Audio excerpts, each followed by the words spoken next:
What's going on, everyone? Welcome to a Sunday edition of Back Here Play with Q. I'm your host, as always, Rich Quinones. Check us out on the YouTube channel. You guys have been amazing. Rich Q on Q, Twitter, IG as well, Facebook, and all over the podcasting platforms, Amazon Music, Spotify, Apple. Art Giddy, he's got the green in the background because there's going to be money signs if he actually would have bet yesterday on the squad that he said was going to maybe win the game outright, but he has his red for Rutgers on, our college sports, our football insider from On3 Sports, and our good friend Nick Costco, who is just giddy. Not only does primetime shock the world, but Rutgers got to win on a Sunday. That's probably why we had to move this spot around a little bit. You got to get your Rutgers filling. I'm looking for the green betting slip somewhere in the background. There is a green helmet above me for the Philadelphia Eagles starting next week. Hopefully a run for the Super Bowl.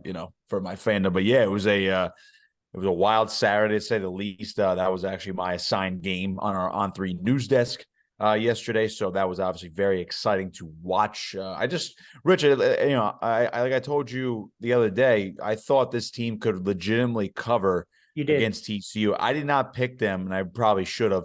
I did not pick them to win that game outright. I felt it's not out of the realm of possibility. I couldn't guarantee that TCU was going to win that game, but I did say to myself, I probably should just pick them because I would like to see them win. I really do think they're going to make it a game. And then obviously once you make it a game, anything can happen. But when they scored first, you thought to yourself, unless TCU just comes back and just goes blow to blow at them early on and really puts their mark on this game and tries to prove that last year was not a fluke, you're thinking to yourself, all right, Colorado's going to make this a game the entire time, and this game is going to turn out a lot different than everybody thought. Then, obviously, at the end, you see Deion running off the field, a winner, thanking God, thanking Jesus, thanking everybody, thanking the doubters, keeping receipts. It was a crazy, crazy game to watch. So first of all, I want to go back.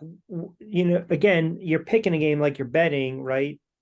You're betting with the head, hopefully, not the heart. You're picking the game because you're looking at it objectively, right, and from a rational standpoint. What made you think? I listen. We both agreed that it was going to be a tough spot for them to go on the road, right? And to your point, and I tweeted it out. I tweeted out to you as well, right? When Colorado scored first to make it 7-0. That was the punch to the gut to TCU. Now we'll talk about the game in depth a little more, but what makes you think now Monday morning quarterbacking on a Sunday where, maybe I should, is it maybe just you didn't buy too much into the Deion CU type of juice and hype, or something at the witching hour told you, I think they're going to give TCU a run for the money here and maybe win this game outright? I've always been bought into what Deion preached and what he established going back to his Jackson State days over the last couple of years before he came over to Colorado. Now, again, I can Monday morning quarterback, or in this case, Sunday afternoon quarterback at all I want to right now, saying, well, I really should just pick them outright if I felt this good about it. I just felt good about them covering because I did not think TCU was going to be nearly as good last year. Now, there's a lot of back and forth conversation of, all right, well, TCU got lucky last year, and that team was really a realistically an 8 or 9 win team. Of course, went on a great run, and obviously, they were not gifted a playoff appearance, but obviously they lost the Big 12 championship, but still got into the college football playoff, and obviously, they earned that win over Michigan, as we talked about the other day. But just for some reason, I'm like, well, this Colorado team can't be any worse than last year, and I'm thinking to myself, well, no matter what Deion does, I would almost find it impossible that Colorado would be worse or not modestly improved based on the 2022 season. When you bring in 80 new players, or whatever the exact number was that he brought in, there's talent. You saw the talent he brought in. You saw the talent he was able to recruit, and you saw some freshmen make some big plays yesterday, particularly the running back Dylan Edwards, who was coached by Deion in his youth days. That's a true freshman running back that scored 4 touchdowns yesterday. So I'm thinking to myself, well, they're not going to be as bad as last year. It's just impossible. You cannot be as bad as last year for Colorado. I don't care if you have 80 new faces on this football team. When you put that much talent together on a field, now I'm not saying this team's going to go win the Pac-12 and, go beat Alabama or Georgia for the national championship game.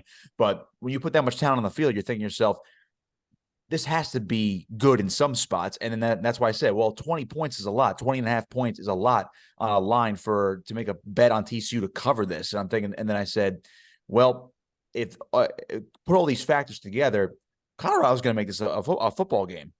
Whether they lose by, and I believe exactly what I said on Friday to you was, I could see, I think I said I could see a 31-14 game or like a 34-17 cover. game. Yeah. And then so the either Colorado scores late or maybe they're down, Agreed. let's just say 24-14, and it's a sloppy game, and then TCU gets a late touchdown, but Colorado still covers. That's initially where I envisioned that Colorado would be competitive, but they would just be a little bit more inexperienced compared to what TCU brought to the table, and it would just be, it was too big of a spot for them.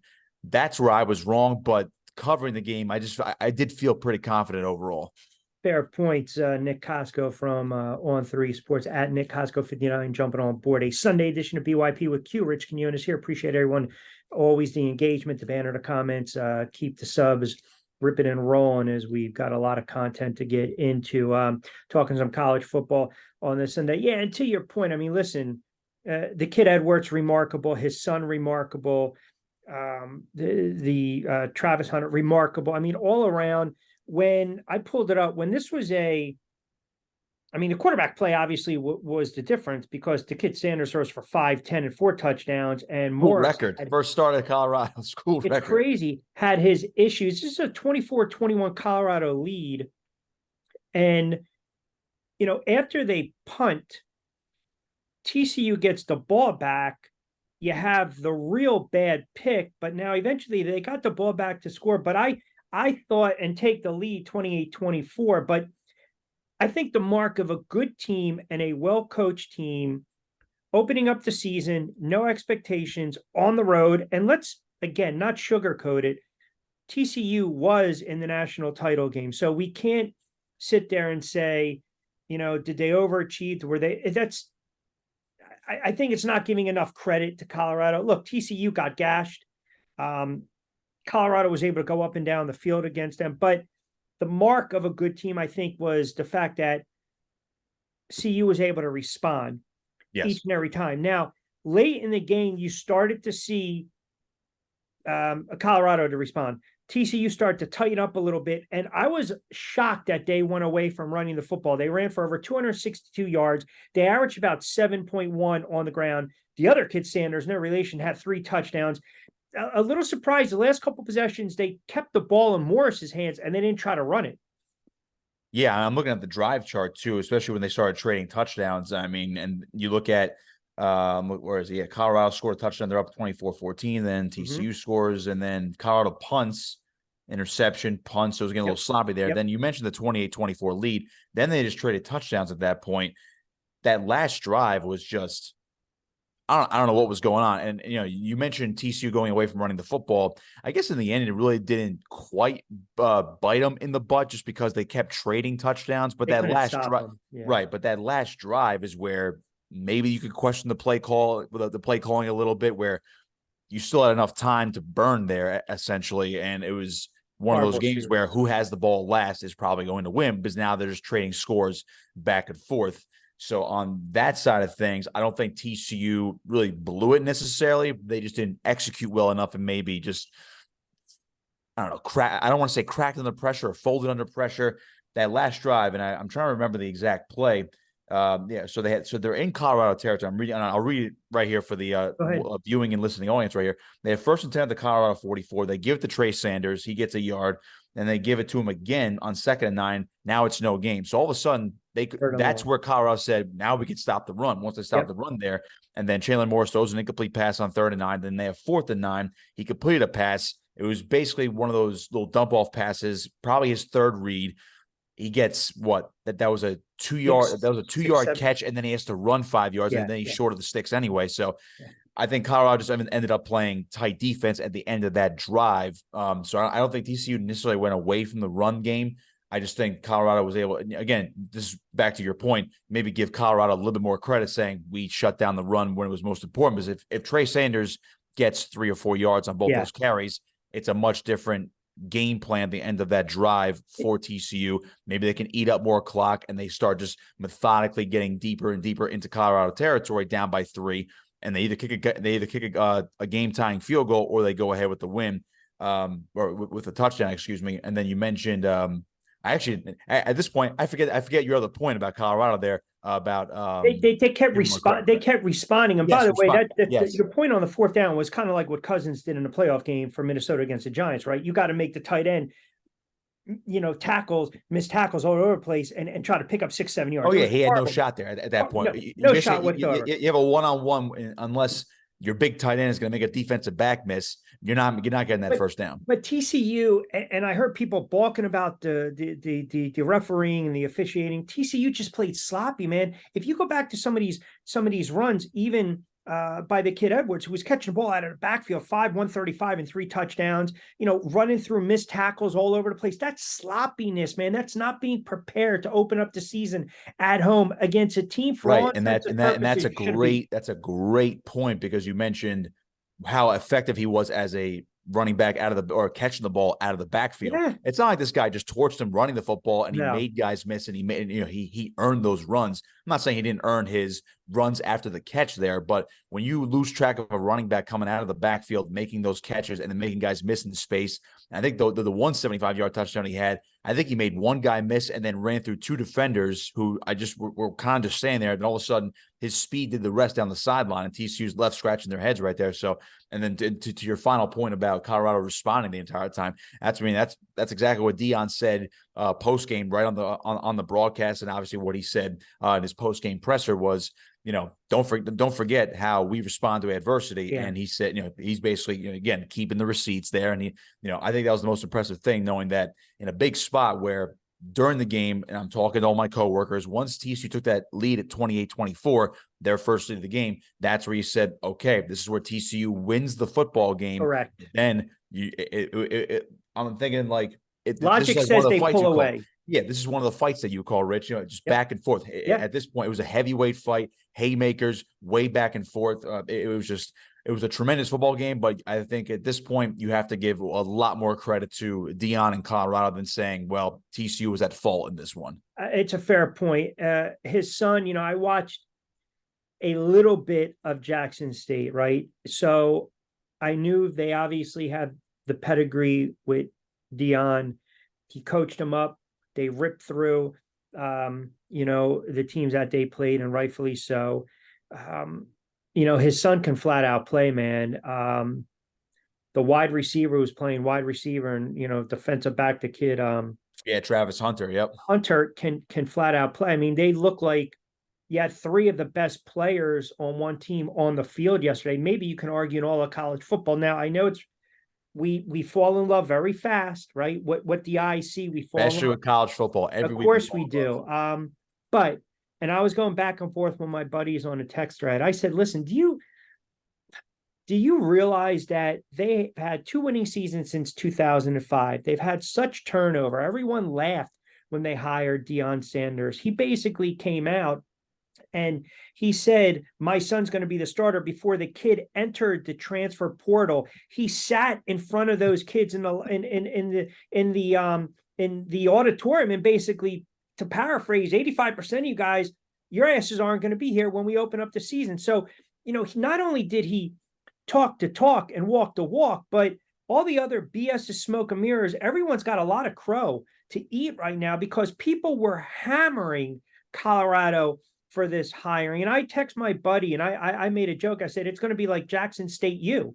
And I don't think this is too foolish or too prisoner of the moment to say, does anyone really, can you quantify how many 5-star recruits were watching that game yesterday and said, shit, I want to play for this man? I think they've been saying that ever since. I mean, he proved it when he got all these guys in the transfer portal. He got his best guys from Jackson State to follow him. He got other Power 5 kids to transfer in. He got highly rated kids to commit to him right away. And obviously, I mean, he had the prior relationship with Dylan Edwards, just to use the one example there. But I believe he was a 4-star running back. So, he was highly recruited, and then he decided to go to Colorado. So he's making that place a viable destination. Now, again, prisoners of the moment, we fall in love easily. It's one game. but you can't deny the impact this man can have on this program. Now, Yeah. we've already seen it the entire offseason. I believe, and I actually went back and watched it on this very program right here, Back Your Play. I told you back in the winter that I would actually be, and I quote, shocked if this team actually does not have a chance to win 6 games this year and get to a bowl game. I said that, and now have I kind of gone on a little roller coaster watching the whole offseason and measuring out how the rest of the Pac-12 is and looking at their schedule? Yeah, of course. But I mean, my original stance was this team is good. You cannot rule this team out when it comes to your bowl projections in the preseason, or you cannot rule them out when it comes to your bowl projections when we get halfway through the season. This man is going to make Boulder, Colorado a hotter destination, pun intended, than the likes of Texas, the likes of Florida State. He's 100%. not going to beat out the top tier SEC schools. But when this team goes back to the Big 12, guess what? You're now competing with the Tech. I mean, I know Texas and Oklahoma are going to the SEC. You still have to recruit and obviously battle in that recruiting area as well. But now you're going to be going up against, hey, now we're going to try to out recruit Nebraska instead of going to the Big 10 and playing against the likes of Ohio State and Michigan. Let's go to the Big 12. You play against the likes of everybody else over here, the TCUs, the Baylors. We're going to go against Kansas State. Everybody in that area as well. So they're going back to the rightful place. And it's almost like he came to this program at the right time, Rich. Listen, and you might disagree, and maybe your contemporaries and On Three might disagree what I'm about to say, but he's scaring the shit out of the college football landscape. He is. I would absolutely agree with that. And people don't want to hear that, because what you had yesterday was a player who was a great college player, a great NFL player, a Hall of Fame player, the swag, the bravado, the arrogance, it's the entirely cockiness. Different. And let's call it the way it is, man. You've got a black head coach up there sprouting the sprout, saying everything he's saying, and then you got all the old school on the porch, giving, all the boosters, the rich white guys in these universities thinking, oh my God, he is exactly what college sports and college football needs, because we don't like change. We get scared by it. And you've got someone now barking at you saying, you know what, man, I did 2 things. I talked about it, I walked about it, and I got the job done. And absolutely. I'm telling you, he is shaking the tree, man. He is shaking the tree. And he is the Alabamas, the Georgias, the Notre Dames, I'm telling you, it might not be this year, but he will start ripping from the vine and getting guys that are thinking about playing for those schools and wanting to play for him. And I simply call it the Deion effect.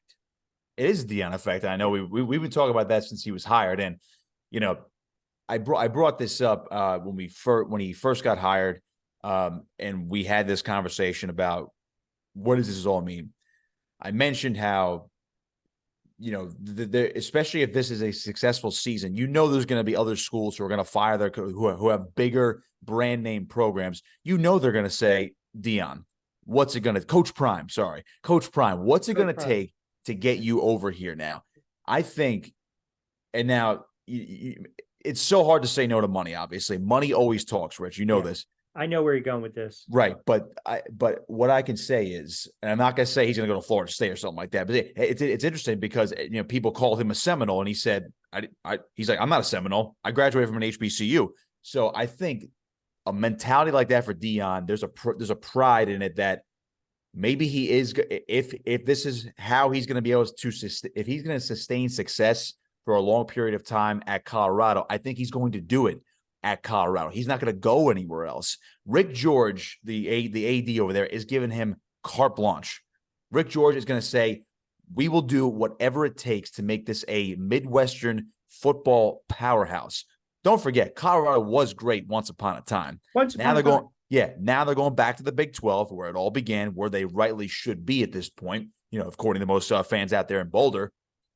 Why not change college football as it is changed? Don't forget, college football is already changing right now. It has been changed, and it's going to continue to change. the world of NIL, the world of the transfer portal, as we cover it on 3. Obviously, college football realignment. We're going to potentially 2 just super power conferences. And it might look like the NFL, where it's the Big Ten and the SEC, or we'll just call it the East and West conferences of Power 5 football. You know what I mean? Or basically the upper tier. You take the 65 teams that were in the original Power 5, before the Pac-12 got decimated. Maybe that's your NFL and college football. Deion is going to, I believe he's firmly changing everything. He's, as you said, shaking the tree. He's seeing what's going to fall out of there. He's ruffling feathers. He is doing it his way. And I think it's perfect for the sport. Yeah, let him. Don't be scared. Don't be nervous. How many coaches have caught out the media in the past? How many players have ripped the media? So what? He's up there. Yep, it's only because it's Deion right now. That's the only reason why. But who cares, man? He went on the road and beat TCU to open up a season after a 1-win season for Colorado that hasn't sniffed.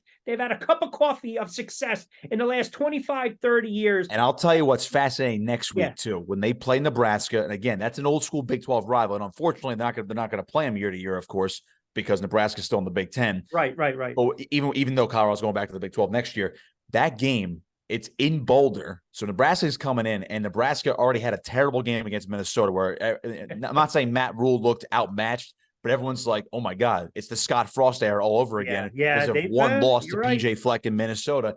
If Colorado beat, now again, maybe the matchup's different, so maybe this will be an uglier game for Colorado. But can you imagine? Colorado beats Nebraska, the old school rival. They have bragging rights now. It's going to win on the recruiting trail in the Midwest.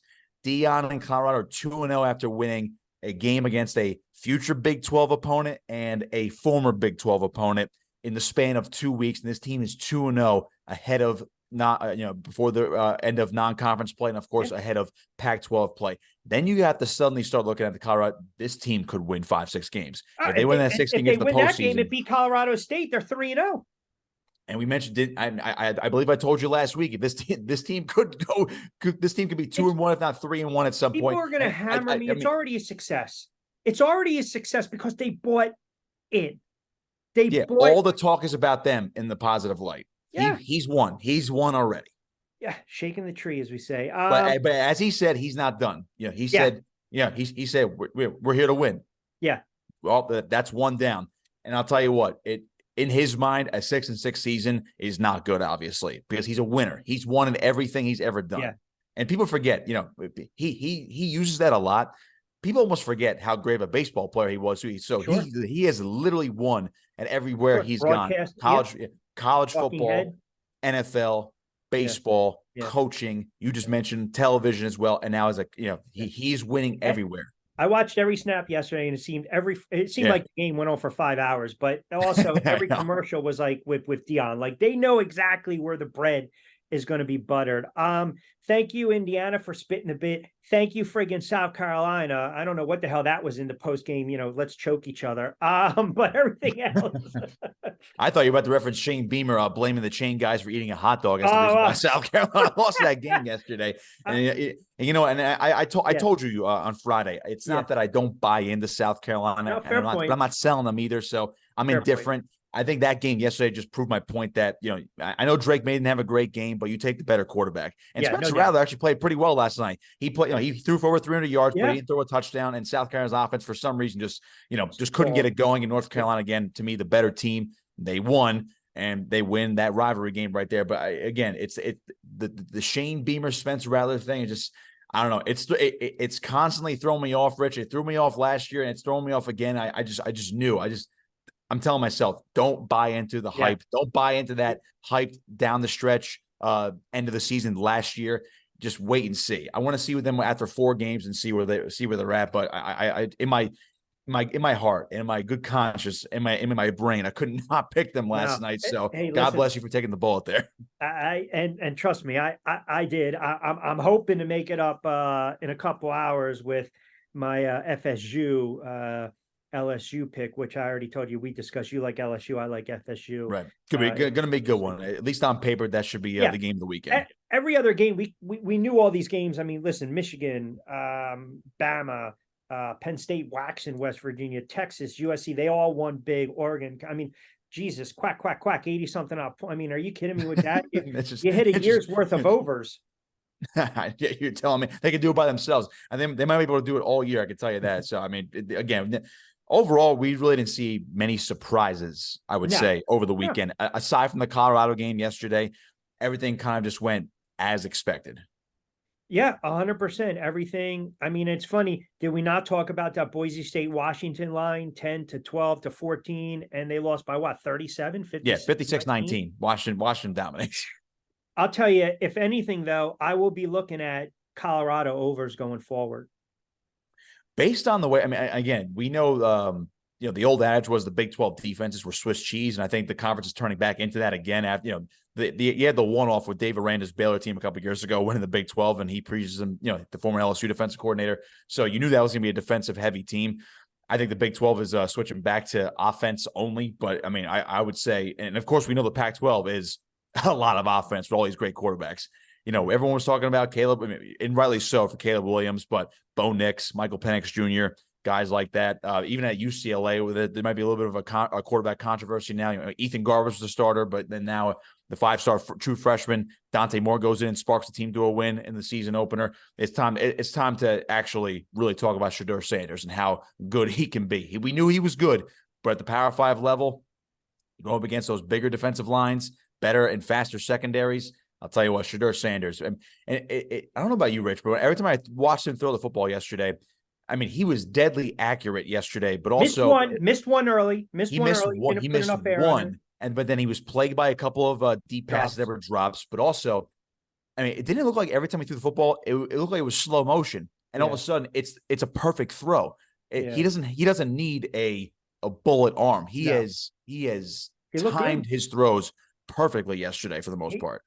Listen, they look good. It'll be interesting to see if they can get to that 3-0. Now all of a sudden we get a little dicey with the 4.5, 5 wins. Of course, he is Nick Costco at Nick Costco. 59 does a great job. College sports expert insider on 3 Sports, voice of RU Wrestling. Football squad got the win today. Cal Live Sports as well. Look at that. A little lost the shutout though. Rutgers did with 19 seconds to go in that ball game. So I'm sure I'm sure Shiano's going to give him an earful for that. But overall, I would say, there's nothing really to analyze from Rutgers Northwestern other than the fact that Northwestern's a bad football team. We probably knew this coming into the season. Rutgers at least looks, there's positives here. So maybe Rutgers fans can hold that hope for that elusive 6 win in a postseason game this year. Yeah, we'll see how it shakes out. Kind of the theme of the day, right? Shaking that tree. Always appreciate you jumping on a Sunday edition of BYP. We'll talk midweek. We got a lot more games to get into. We'll start looking at the lines, and we'll even sprinkle in a little baseball for you and a little NFL with your birdies getting ready to the birdies are getting ready. And in baseball, my Sox, Rich, just throw. I mean, it's so up and down. This is barely over. They're barely over a 500 baseball team. I'm all in on seeing if the Phillies can get back to the World Series around here. You got 2 teams to, I guess so. We'll dive into them too, of course. All right, brother. Always appreciate a couple moments, pal. Appreciate it, Rich.